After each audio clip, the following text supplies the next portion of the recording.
السلام عليكم مشاهدي الكرام، مرحبا بكم معنا على قناتكم وصفات طبيعية مع حنين. اللي كيشاهدنا لأول مرة نرجو اشتراك وتفعيل الجرس باش يوصلكم كل جديد.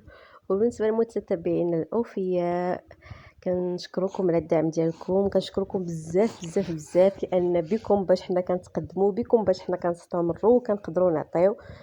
واللي عنده أي تساؤل أي ملاحظة اي حاجه بغى يقولها يكتبها لينا اسفل الفيديو في لي كومونتير، وراه كنجاوب على كاع التساؤلات ديالكم.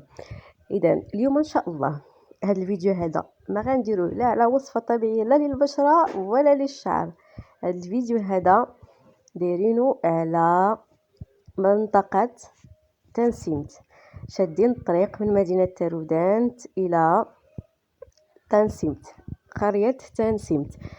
شادين الطريق هنايا غاديين مع دزنا من تمالوك وغادي ندوزو من غندوزو المنطقه اللي فيها تنسيمت وتماروت و ايغيل وتسقيقران، كاع هاد المناطق هادو فيها.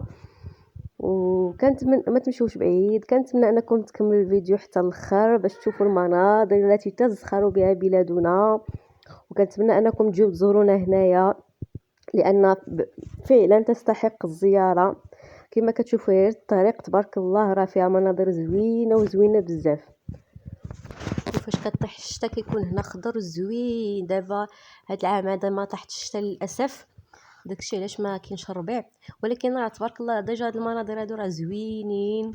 غير ديال الواحد يجي ويجيب معاه الكوتي ديالو ولا الغدا ديالو وتكون الاسره كبيره ويجلسوا هنايا يتغداو ويجيبوا الوليدات الصغار. صراحه حنا فاش كنمشيو للبلاد كنستمتعوا بالطريق هي الاولى، عاد كنوصلوا للبلاد تبارك الله البلاد تا هو فيه حوايج اخرين، الطبيعه، الشجر. كي كتدخل مع البلاد كتشم ريحه الهواء النقي وريحه الهواء النظيف. نخليكم تتبعوا معنا الفيديو وما تمشوش بعيد.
تبارك الله الحقول كتار، والناس كيهتموا هنايا بالزراعة وكيعيشوا من الفلاحة.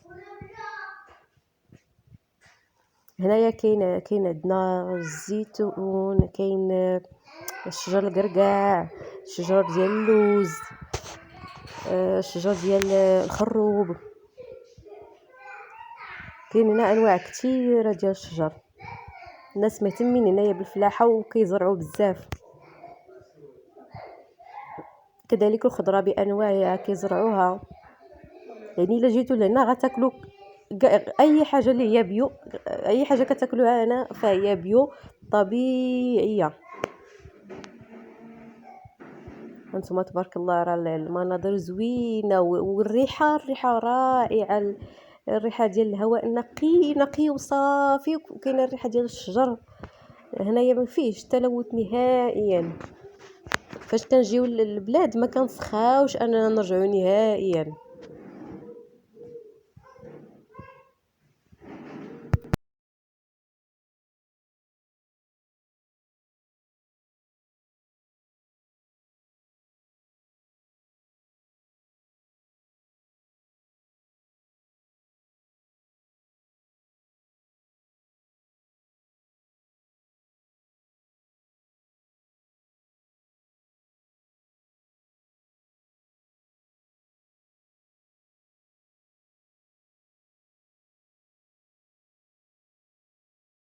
كما كتشوفوا راه باقيين الديور ديال الطراب، باقيين الناس اللي محافظين على التراث وكاين اللي كيبني بالبريك والسيما. يعني غتلقاو الاصاله والمعاصره في هذا البلاد هذا. وكاين اللي كيربي الدجاج البقر، يعني كاين اللي معتمد هنايا 100% على الفلاحه.